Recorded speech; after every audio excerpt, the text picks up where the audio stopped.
कितने लोग समझ रहे हैं खुदा के साथ चलना क्या होता है? बोलो बाजू वाले को, मोल्ड। ऐसे ऐसे मोल्ड, हाँ मोल्ड करो।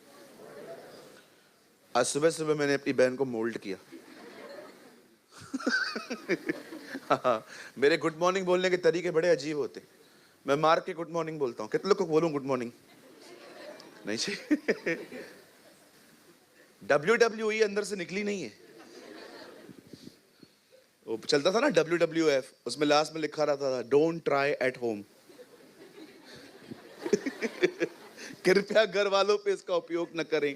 और विश्वास कीजिए हमने सारी चीजें घर वालों पे ही उपयोग। मैं बचपन में अपनी बहनों को बोलता था तू सो जा, मैं ऊपर से आऊंगा और ऐसे आके मारूंगा। और मेरी बहनें तकिया रख के बेचारियां बैठी रहती थी, आजा मार। है ना, बहनें अमेजिंग होती है ना?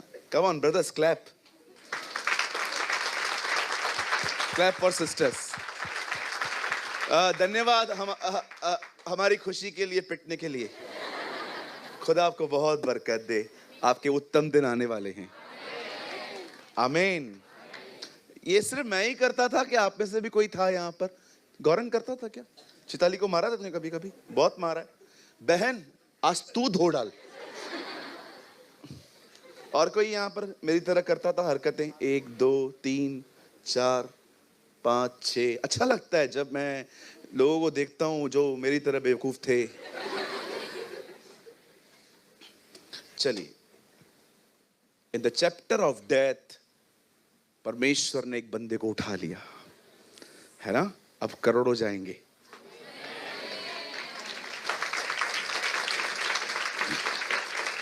आइए सामने देखिए। आज जो मैं प्रीच करने वाला हूं आपके बीच में, वो एक एटीट्यूड है, वो एक तरह का व्यवहार है जो आप चाहकर भी अपने अंदर नहीं ला सकते, पर अगर आप चाहें तो आप परमेश्वर से मदद पाके उससे पा सकते हैं। और मेरी आपसे एक विनती है, स्पेशली पिलर के उस तरफ के लोगों के लिए, प्लीज आप थोड़ा सा ध्यान दिया करें, ठीक है? आपका अटेंशन होना बहुत जरूरी है। ध्यान दीजिए, क्योंकि लोग आते हैं जाते हैं तो कई बार आपका माइंड डिस्ट्रैक्ट हो जाता है और वचन का असर आप पे नहीं हो पाता।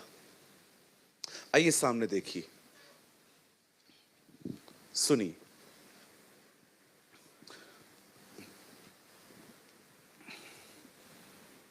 आप जानते हैं परमेश्वर के फेवरेट लोगों में एक नाम है कालेब। जैसे हमारी लिस्ट में कुछ लोग होते हैं जो बहुत ज्यादा हमें पसंद आते हैं, एक होते हैं एवरेज, हाँ ठीक है ये भी। लेकिन परमेश्वर जैसे मूसा को बहुत पसंद करता था, उससे दर्शनों में भी नहीं, आमने सामने बात करता था। परमेश्वर दाऊद को पसंद करता था, ये बात अलग है, ये स्पॉइल बाद में हुए, लेकिन खुदावन ने उनको हमेशा पसंद किया था। इवन जीसस के लिए ये कहा गया, मैं से प्रसन्न हूं, ही इज माय फेवरेट सन। वैसे ही परमेश्वर की नजर में एक बंदा था जिसे परमेश्वर बहुत पसंद करता था, जिसका नाम था कालेब। कालेब में एक खूबसूरत क्वालिटी थी जो आज मुझे लगता है हमारे अंदर भी हो। कालेब चीजों को परमेश्वर की नजर से देखता था, वो संकटों को प्रभु में से होके देखता था। अगर मैं आपसे पूछूंगा व्हाट इज फेथ, तो आप कहोगे ब्रदर विश्वास मतलब बिलीव करना कि ये हो जाएगा। अब मैं आपसे पूछना चाहता हूं, फेथ का ऑपोजिट बताओ। अविश्वास, डर, चिंता, भय। पर मैं आपको बताऊं, अकॉर्डिंग टू बाइबल फेथ का ऑपोजिट क्या है? फेथ है जो चीजें नहीं दिखती, आप विश्वास करते हो वो है। जानते हो, अब अगर फेथ ये है तो उसका ऑपोजिट क्या हुआ? देख के जीना। नो फियर, नो चिंता, देख के जीना। फेथ का ऑपोजिट है ये।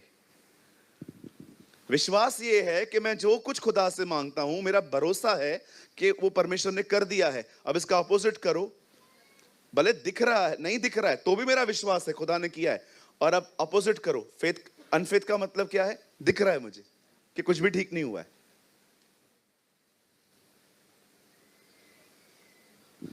यही तो प्रॉब्लम है। दाऊद फेथ से जी रहा था, सब देख रहे थे गोलियत जिंदा है, दाऊद देख रहा था वो मर चुका है। अब्राहम के सेवक ये देख रहे थे ये बेटा मारने जा रहा है, पर अब्राहम ने कहा नहीं, हम लौटेंगे। फेथ वो दिखाता है जो जो दिखता नहीं है, और अनफेथ हमेशा वो दिखाएगा जो दिखाई दे रहा है। कुछ लोग देख के जिंदगी जीते हैं, ये this is your problem. Caleb ऐसा नहीं था। सारे इजरायली कुड़कुड़ा रहे थे, हम नहीं जा सकते, हम मारे जाएंगे, ये लोग बहुत लंबे चौड़े हैं। ओ द बाइबल सेज, कालेब ने कहा नहीं, हम जाएंगे, हम मारेंगे, हम जीतेंगे, क्योंकि खुदा हमारे साथ है। यू नो, यही तो पवित्र आत्मा का बपतिस्मा है कि आप डूब गए हो और आप अब हर चीज उसके द्वारा देखते हो। विश्वास का अपोजिट सिर्फ चिंता, डर और भय नहीं है, उसका अपोजिट है देख के जिंदगी जीना। देख के, इसीलिए यीशु ने कहा मैं इसीलिए आया जो देखते हैं अब वो न देखें। फेथ से जिए। अगर आपके अंदर फेथ नहीं है ना, आपकी जिंदगी मिजरेबल हो जाएगी, आपकी लाइफ हॉरिबल हो जाएगी। जिसके अंदर फेथ नहीं होता उसके अंदर मात्र ये होता है।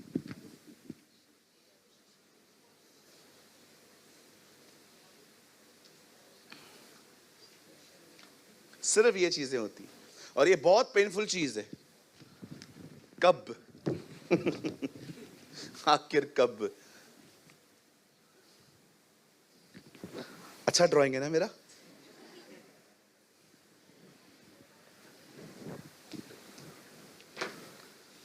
आइए अपने पास वाले से कहिए, देखी हुई चीजों को नहीं, अनदेखी वस्तुओं को देखो। पूरी इजराइल देख रही थी ये इतना लंबा चौड़ा, दाऊद ने कहा ले चलो, और तू ले चल, तू ले चल मुझे। राजा के सामने खड़ा कर देते, राजा ये कहता है ये लड़ेगा, हाँ ले चलो मुझे, मैं दिखा दूंगा उसे मैं कौन हूं, मेरा खुदा मेरे साथ है। मैं सोचता हूं वो 17-18 साल का लड़का कितना एक्साइटेड था उसे मारने के लिए, ले चलो। वो अपने देवता के गीत गा रहा था सामने खड़े होके, ओ तुझे नहीं पता मैं किसका हूं, मैं किसका हूं, आज मैं तुझे मार के खत्म कर दूंगा। दाऊद ने कहा वेट वेट, जितने गीत गाने गा ले, लास्ट गीत है तेरा। आज तेरी गर्दन अलग करूंगा और दूसरी भी नहीं रखूंगा। आज तू जाएगा। मुझे लगता है कि जब दाऊद उसे लड़ने के लिए गया ना, दाऊद एक बात जानता था, परमेश्वर ऑलरेडी उधर है ना? जैसे यूहन्ना बपतिस्मादाता प्रचार कर रहा था, जिसके बारे में मैं बताने वाला हूं वो आने वाला है और वो अब भी है, इधर ही है वो। आज एक परमेश्वर आपको एक एटीट्यूड देने वाला है, इसे हासिल करिए, इसके साथ जिंदगी बिताइए, ये आपको बहुत ब्लेस करेगा। परमेश्वर आज आपको एक व्यवहार देने वाला है अपना। आमीन। चलिए हम स्टार्ट करें। कहिए अपने बाजू वाले को, बुफे स्टार्ट हो रहा है, भर पेट खा लेना आज। यस आमीन।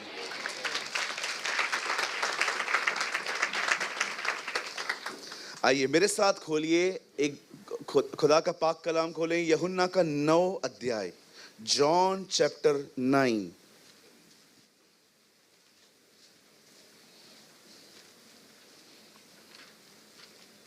जॉन चैप्टर 9 1 से। खाली हम आगे के 2-3 वचन ही पढ़ेंगे और उसके बाद मैं आपको कुछ एक्सप्लेन करूंगा। सब यहीं पर हैं? ओके, अगर कोई नहीं है तो जल्दी पकड़ के लेकर आओ खुद को। 9, आइए सामने देखिए। मेरे पीछे कहिए, मनुष्य के स्वभाव में सबसे बुरी चीज है ब्लेम पॉइंट ढूंढना।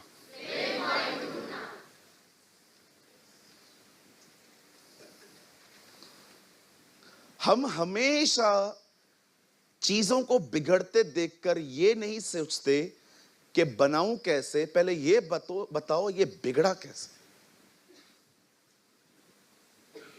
आज आपको बहुत लोग मिलेंगे जो हर जगह पे ब्लेम पॉइंट ढूंढते हैं। ये वो लोग हैं जो एक अंधे को देख रहे हैं, ये प्रभु को ये नहीं कह रहे हैं कि इसे चंगा कर, बोलते पहले बता ये हुआ क्यों। See how they seek the blame point। लेकिन जीसस ने उनका आंसर ही नहीं किया। यीशु ने कहा ये इंपॉर्टेंट नहीं है किसने गुनाह किया किसने नहीं, इंपॉर्टेंट ये है ये ठीक होगा। मैं आप में से हर एक को कहना चाहता हूं, सीक रिस्टोरेशन। कई बार हम ब्लेम पॉइंट ढूंढते हैं, ये क्यों हुआ, ये क्यों हुआ, ये क्यों हुआ, ये क्यों हुआ। अभी क्या करना है वो बताओ। आदम ने देखा, ब्लेम पॉइंट ढूंढा, मैंने फल खाया, बरोबर दिया इसने, और ये मत भूलो ये लड़की आपने दी। आप पढ़ के देखो कैसे ब्लेम शिफ्ट हो रहे हैं वहां पर। परमेश्वर सिंपल पूछता है तूने फल खाया, बिल्कुल खाया, लेकिन ये बात याद रखिए इसने खिलाया, और ये बिल्कुल न भूलें ये आपने दी। 45% गुनाह आपका, 45% इस औरत का, 10% मैं भी गलत हूं। पूरा ब्लेम शिफ्ट हो गया, 3 भागों में ब्लेम बढ़ गया। 100 का उन लोगों ने 30 भी नहीं लिया। कई बार हम अपने जिंदगियों में ब्लेम पॉइंट ढूंढते हैं, ऐसा क्यों, और यही चीजें हैं केओस करती हैं। घर के अंदर जोर से शीशे के टूटने की आवाज आई, अब आप 3 बच्चे आपके पास हैं, अभी आप तीनों को पकड़ रहे हो, ये किसने किया। वो कह रहा है उसे धक्का दिया, वो कह रहा है तूने धक्का क्यों दिया, मुझे हवा ने धक्का दिया। जाइए हवा से बात करिए अब जाके आप। समटाइम्स ये देखो ये लोग क्या पूछते, किसने पाप किया। तू एक अंधे को देख रहा है, तू खुदा को ये कह, खुदा काफी साल से अंधा है इसको ठीक कर यार। नहीं नहीं वो बात में, पहले ये बता ये अंधा जन्मा क्यों। कई अपने पास वाले से ब्लेम्स ढूंढना बंद करो। आप जो कर सकते हो पहले वो करो।